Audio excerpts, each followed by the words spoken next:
My name is Lucinda Osborne, and I'm 33 years old. Weddings are supposed to be joyful, full of laughter, clinking glasses, warm hugs, and that soft, hopeful feeling that love is somehow contagious.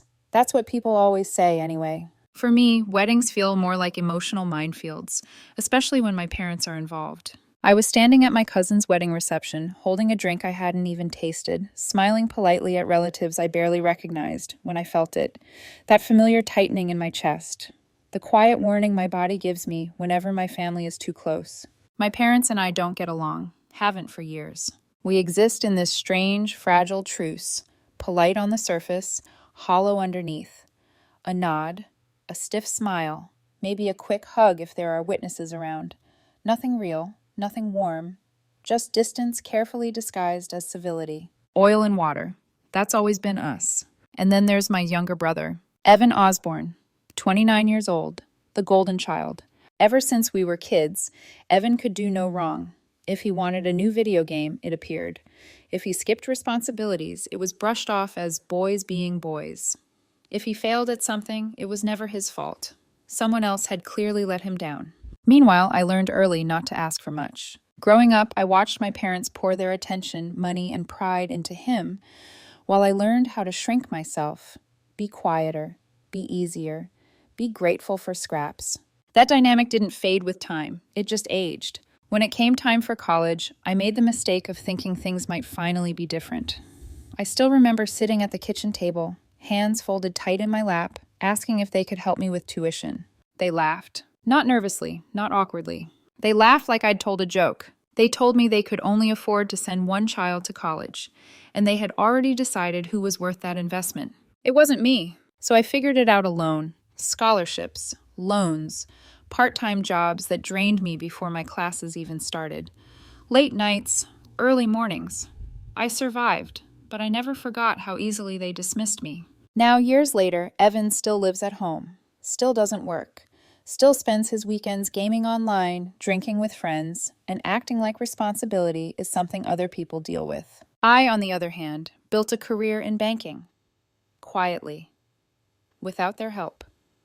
Without their approval. So when I walked into that wedding reception, I made myself a promise. Keep your head down. Don't engage. Don't react. Just get through the night. I thought I could manage a few hours. What I didn't know, what I couldn't have known, was that my parents didn't come to celebrate my cousin's marriage. They came with a plan, and I was the target. I was halfway through a harmless conversation with a couple of distant relatives, the kind you only see at weddings and funerals, when I felt it. That shift in the air, the kind where your instincts whisper, something's about to go wrong. I turned, and there they were, my parents, standing too close, smiling too wide. My mother pulled out a chair without asking and slid into the empty space beside me. My father followed, planting himself across from me, like this was a planned meeting instead of a coincidence, which in hindsight it absolutely was. This alone was strange. We usually went out of our way to avoid each other at family gatherings, but it was a wedding. Everyone was relaxed, laughing, drinking. I told myself I was being paranoid. Big mistake. So, my dad said, his voice carrying just a little too far, how's work going, Lucinda?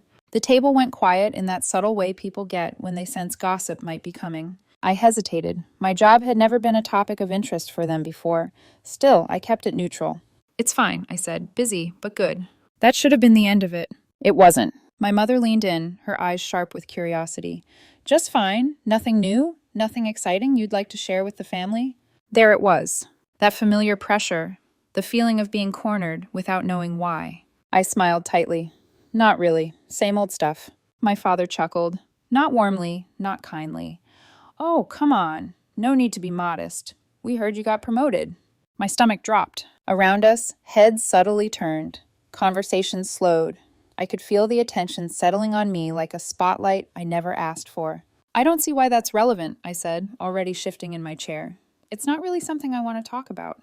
I stood, intending to excuse myself. Bathroom, fresh air, anywhere but here. My father's hand came down on the table. Sit back down. His tone wasn't loud, but it was firm enough to make my skin crawl.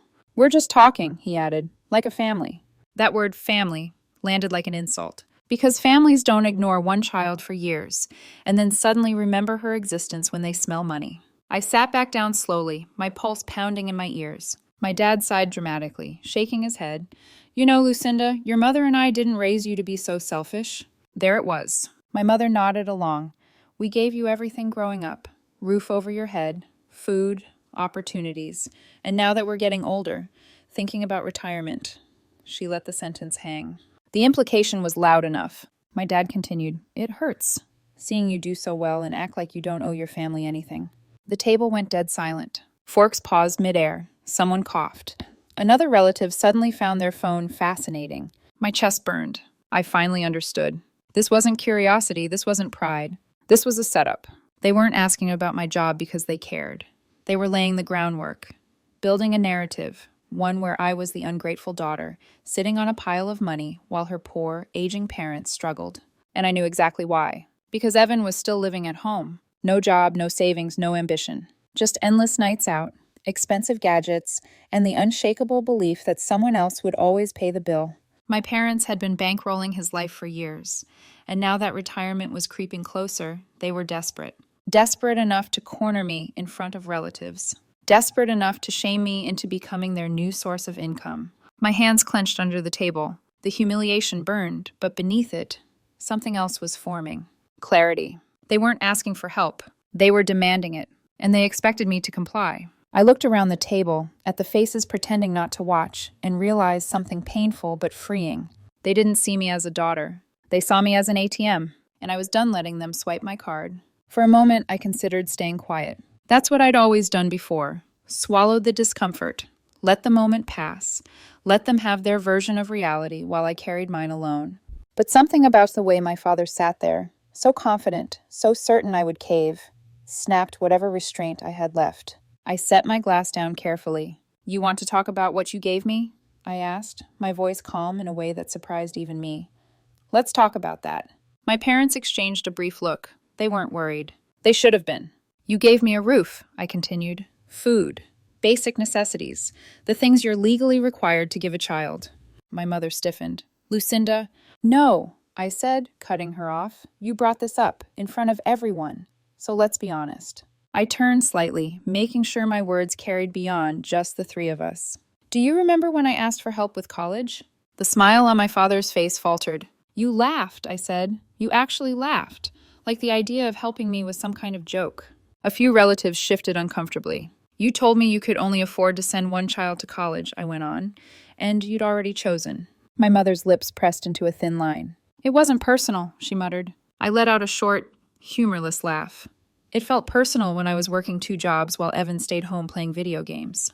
That did it. My father straightened. You're exaggerating. No, I said. I'm remembering. I told them about the scholarships, the loans, the nights I went to bed hungry because rent came first, the way I watched my brother get new gadgets while I rationed textbooks. This isn't about me being selfish, I said, my voice finally shaking. It's about you only caring about me now because I have something you want. The silence was suffocating. I could feel my chest tightening, the old familiar ache clawing its way up my throat. You never invested in me, I said softly. Not emotionally, not financially. You did the minimum. And now you're standing here acting like I owe you for it. My father scoffed. We're your parents. And I was your daughter, I shot back, past tense. That was the moment my composure cracked. My eyes burned, my hands trembled. I stood abruptly, my chair scraping loudly against the floor. I need to go to the bathroom, I said, not trusting myself to say anything else. I didn't wait for permission. Inside the bathroom, I locked myself in a stall and finally let the tears fall. Silent, angry tears. Tears I'd swallowed for years.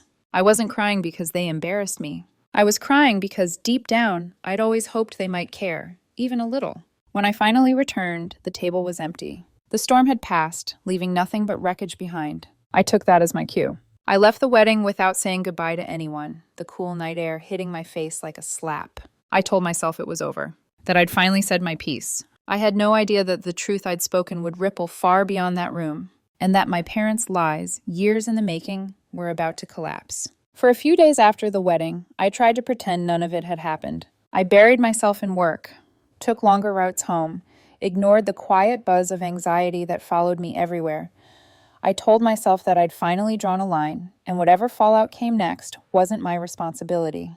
Then my phone lit up with a name I hadn't seen in weeks. Evan. I almost didn't answer. Almost. What did you say? He demanded the second I picked up. I sighed. Hello to you too. You embarrassed them, he snapped. Do you have any idea what you started? That was when I knew something bigger was going on. Over the next 10 minutes, Evan spilled everything. Not because he wanted to, but because he was panicking too much to stop himself. Years ago, my parents had gone to extended relatives, people I'd never even met, asking to borrow money. They told them it was for both of their children's college tuition. They promised to pay it back once things stabilized. Only one problem. None of that money ever went to me. The loans were never repaid. And instead of struggling like they claimed, my parents had been using that money to maintain appearances and to fund Evan's lifestyle. New tech, weekend trips, nights out, all of it. What does that have to do with me? I asked, even though the answer was already forming in my chest. Evan exhaled sharply. Because after what you said at the wedding, people started asking questions. Relatives compared notes. Stories didn't line up. And suddenly, the timeline of their so-called hardship didn't make sense anymore. The truth unraveled fast. Those relatives had believed my parents were scraping by, doing everything they could for both their kids. That belief had stopped them from demanding repayment. Until now. They're talking about suing, Evan said quietly. I closed my eyes. There it was. The reason for the sudden interest in my promotion. The guilt trip. The public ambush. My parents weren't just trying to fund Evan anymore. They were trying to cover their tracks. They want you to help fix this, Evan added. If you tell them you lied, that you were just emotional and embarrassed, maybe they'll drop it. I laughed, a short, disbelieving sound. You want me to lie about my own life? For the family, he said quickly, just until things calm down. For the family. The same family that laughed when I asked for help. The same family that took money in my name and never spent a dime on me. No, I said, I'm not doing that. Evan's tone hardened. Then this is on you. I hung up. That night, I blocked his number. And for the first time, instead of feeling guilty, I felt clear. Telling the truth hadn't caused this mess. The lies had. I thought blocking Evan would buy me some peace. It didn't. 3 days later, a sharp knock echoed through my apartment. Loud, aggressive, impatient. The kind of knock that doesn't ask if you're home, only demands to be let in. I didn't need to look through the peephole to know who it was. My parents. And Evan. I stood there for a full 30 seconds, heart pounding, debating whether to ignore them. But Evan kept knocking, again and again. Like if he was loud enough, I'd cave. I opened the door. Make it quick, I said flatly. I'm busy. They pushed past me anyway. My father didn't waste time. We need you to clear this up, he said, already pacing my living room like he owned it. My mother folded her arms. You've caused enough damage. I stared at them. By telling the truth? My father turned sharply. By airing family business in public. You did that, I replied, not me. He stepped closer, lowering his voice. We can't pay everyone back at once. We just need time. If you tell them you lied, that you exaggerated, this can all calm down. I felt something inside me harden. No. My mother gasped, like I'd slapped her. After everything we've done for you? That line. Always that line. You didn't do anything for me, I said quietly. You did things around me. Evan scoffed. You're really going to ruin us over this? You ruined yourselves. That's when he snapped.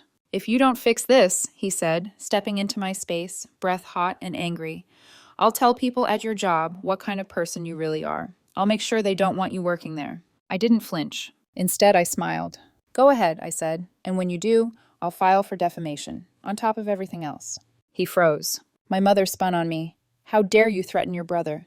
I'm not threatening him, I replied. I'm informing him. My father looked at me like I was a stranger, and maybe, for the first time, I was. You're not family anymore, I said, and you don't get to use that word to control me. Silence. Then Evan lunged forward, rage flashing across his face, only to be grabbed by my mother at the last second.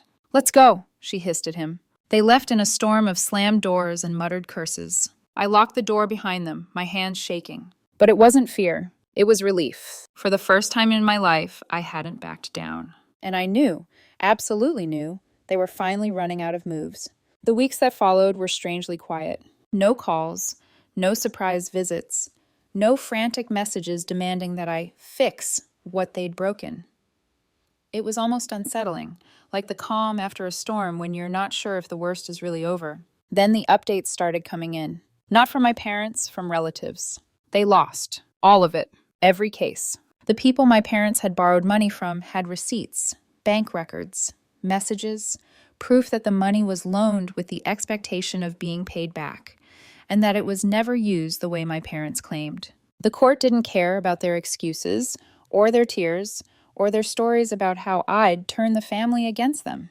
They were ordered to pay everything back, fast. And suddenly, the reality they'd been avoiding for years came crashing down on them. They started calling everyone they knew, crying about how close they were to retirement, how unfair it was, how I'd ruined their lives. But no one was buying it. People had heard the truth, and once lies crack, they tend to shatter. The irony didn't stop there. A month later, I heard the news I never thought I'd enjoy hearing. Evan got a job. A real one. Not a favor, not a handout. A cashier position at a video game store. I laughed when I heard, then I sat there quietly, letting the weight of it sink in. Because while I'd worked my way through college, juggling classes with shifts at a diner, Evan had always been protected from that kind of reality. Until now. I won't pretend I was noble about it. I went to see him. I walked into that store, heard the familiar chime of the door, and watched his face drain of color when he saw me. I took my time browsing, picked up a game, put it back, smiled politely like any other customer. Before I left, I leaned in just enough to say, "Did Mom cry on your first day like she did on your first day of school?" He flipped me off. I smiled all the way to my car. Petty? Maybe. Satisfying? Absolutely. But the real victory wasn't that moment. It was this. I didn't need them anymore. I never had. I built my life on my own terms. I earned everything I have. And I didn't destroy my family by telling the truth.